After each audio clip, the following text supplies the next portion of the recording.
What I'm gonna do is I'm gonna go to the origins of sexuality, right? We're gonna try to give a background of history, and we're gonna work from there, because that's gonna give us the most fundamental and foundational truth that we need, and then we can build off of that. But the origins of sex, okay, comes from the biology and nature, from nature. Okay, so you deal with the human species, you have the primate species, which is a category of them, and you have the mammalian, the reptilian, and insect world. You also have what's called the avian or the bird species. Now, when we study the origins of sexuality, I want to give you an example. We'll take it all the way back to the earlier forms of reptiles, and in the Jurassic period, basically the dinosaurs. Now, all of the different documentation we have on dinosaurs give us an image on the natural condition that life and life forms and organisms were living on this planet. And we're talking about that dinosaur era or space and time on this planet being far more overwhelming amount of years, multiplied by 10, by 20 amount of years or amount of time longer than human existence. Okay, so when you go to the dinosaur world, I want you to be clear about is that for these animals on the planet, that it's based on limited resources, okay? Limited amount of access to water. So if you study the wild, you'll see that animals, they have to resort to during the summer to what's called water holes. These water holes are basically little lakes, little ponds, like miniature lakes and ponds.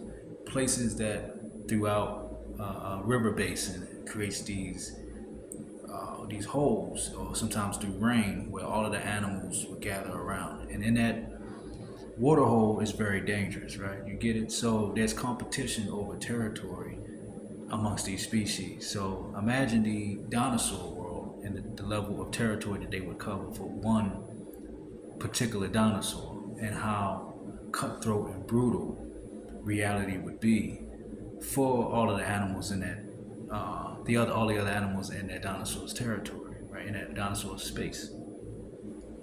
So we have to understand that from one dinosaur to another, and even in the same family of species within that dinosaur kingdom, they will be competing against each other, right?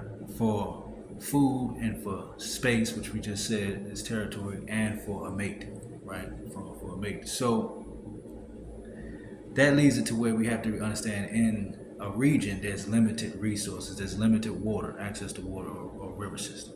There's limited food to hunt between the members inside of that species. And the last thing is, what are they competing for? What is the war about? What is the conflict about? And it's over status, which is like in the dinosaur world, obviously for humans, we know what status would be. It'd be social position, subordinating your people, the other humans in your space, in your village, your community, etc., the company you work for, and so on. So that would be status. Now, how do you get that? You get that through brutality, but defeating enemies in competition, and through gaining resources, right? And the money, or which is resources, and the status should get you access to sex, right? To the opposite gender, to secure and provide for the opposite gender, right? Now, with dinosaurs, it's the same. It was the same dynamic, okay? The status is basically in the primate and the reptilian world is based on a system of sexual hierarchy of alpha, beta, sigma, theta, and these different levels of the hierarchy in a reptilian's space inside of their world, inside their environment, an ecosystem, right? So I want to make it plain that just as cutthroat and basic as the brutality of the dinosaurs in dealing with their sexuality is the same as the brutality of humans.